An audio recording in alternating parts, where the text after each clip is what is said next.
What do you think about the USADA stuff being like departed? I like it, to be honest.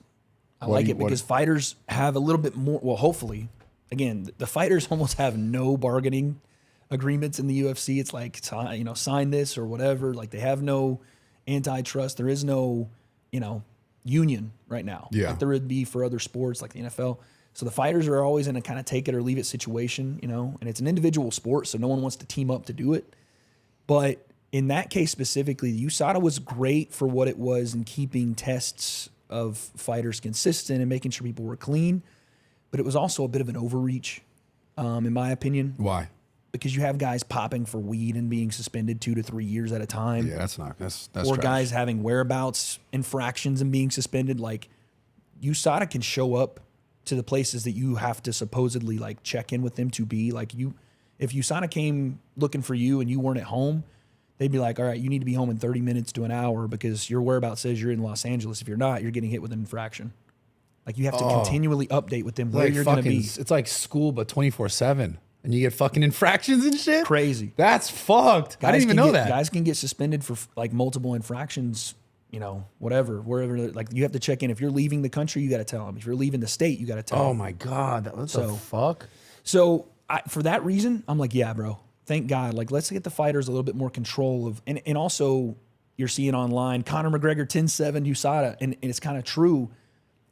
I don't know the ins and outs of what Conor was or wasn't taking, but you want to talk about human growth? Oh no, I 100% believe he was on steroids. And I don't have any problem with it for what it was used for. Hopefully, yeah. The guy broke his fucking leg. Recover his shit up. You know what I'm saying? Fuck yeah, I support that. 100%. Yeah, if he's out of competition and he's wanting to be able to walk around and not have these injuries, I got injuries, dude. I had a torn bicep, lateral ligament tear in my ankle, knee hernias. Like, if I could have done stuff like that, I had the money to do it, and it was all.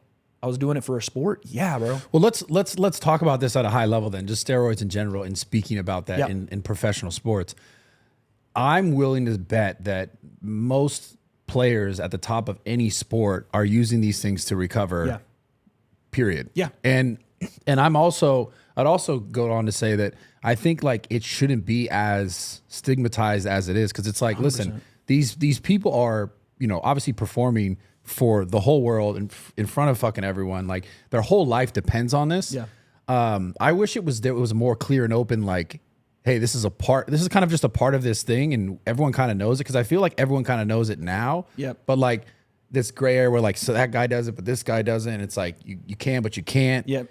And it's just kind of like, man, just like, I feel like fuck it, just if they're gonna do this because like everyone gets this, when they think of steroids, everyone thinks of like some big jacked bodybuilder. Right. And that's not at all like what it is. Yeah. You can get that from it if you're like trying to get that. Yeah. But it's about recovery. It's about like stress reduction. There's so many parts of it that are just beneficial to anyone in any sport. Right. And it's like, even if a basketball player could take something from this playbook for sure and gain a massive benefit that's going to make them recover, like be able to come back on the court sooner. For sure. So it's just like, I'm willing to bet they're all dabbling in this stuff. And it's like, man, let's just like stop fucking trying to police the shit. Yeah.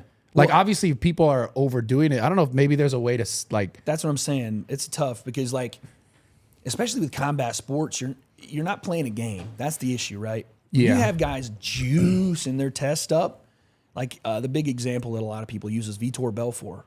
Back in his heyday, when it was kind of the Wild Wild West in the UFC, the TRT era, TRT Vitor as he's called, head kicked. I think he head kicked Michael Bisping, or maybe hit him with a left hand and blinded him. Just knocked his shit off. Well, yeah, he couldn't. Mike had to have his literal eye removed later on, and it's like, okay, like just so we're saying now he's too strong. It's like, yo, you're juiced to the gills. I don't know levels, but off the charts test levels, and going in and fighting a guy. So that's where it becomes a little dangerous in combat sports. Like, dude, the home run era in baseball, Mark McGwire, Sammy Sosa, Barry Bonds, give me that. Yeah. Hit balls fucking 600 feet. I don't give a shit. Because now we're talking about the safety. Safety of fighters is a tough issue. So yeah, I see. And that's where you're kind of right, though, where you're like, okay, if it's for recovery, I get it. But if it's like you're recovering and then keeping a little bit on there as you continue to get back in, it's a little bit of an issue. So yeah, it's tough, man. I'm fully with you, though, for recovery, because you're at the highest level, dude. We pay to watch things that we can't do. I don't pay to watch LeBron with a bum knee and like, let me get this layup off.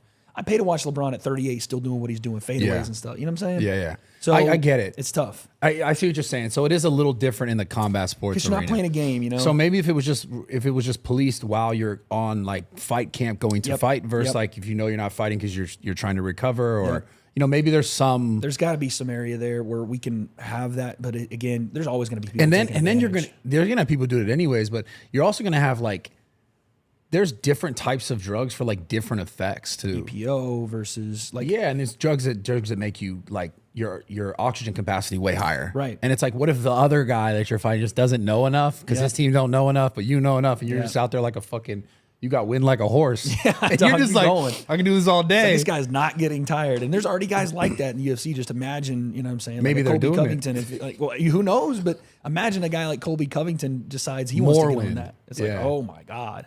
You know, fuck. So I see what you're saying. In the combat sports, it is a little bit more dicey.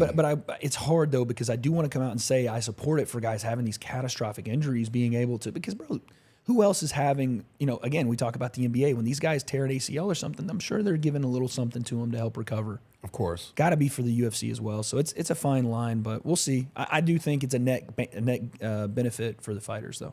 So you think the USADA leaving is a good thing, just more so from the overreach? I think so. The overreach was a big deal, and it was cutting guys' careers off. And let's be honest, even if you're in the UFC, you're not making NFL money, you're not making NBA money. Yeah. So, bro, those 3 to 6 to 8 fights, life changing.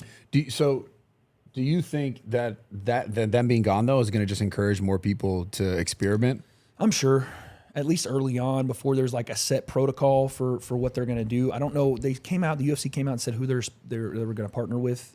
So I don't think it's going to be a drastic change in the policies because they're keeping the guy, Jeff Nowitzki, who's kind of oversaw that. He's staying on with the UFC. So they're still planning to keep drug testing in there? Of course. Yeah. But I just don't know. Hopefully there's a little bit more of a leeway with this whole, you know, what you're testing for and what really is making a benefit versus net gain or net loss in fighter ability versus just being, okay, you're on weed, sorry, 2 years, hold that. Nick Diaz is the big example of that. Nick Diaz had a whereabouts issue and also was on marijuana, tested, and broke the whereabouts. They gave him 2 to 3 years, and it was like, bro. Yeah, kind of ended the fucking... In his prime. It's like, ended the fucking career. Nice, yeah. And then he comes back and looks like he looks, you know, what was it, I guess a year ago, and it's like, well... Look what you did. Nice, USADA. Yeah, I'm supposed to get him on the pod to talk to him as well. That should be got a dope story, man. Really cool. Dope story.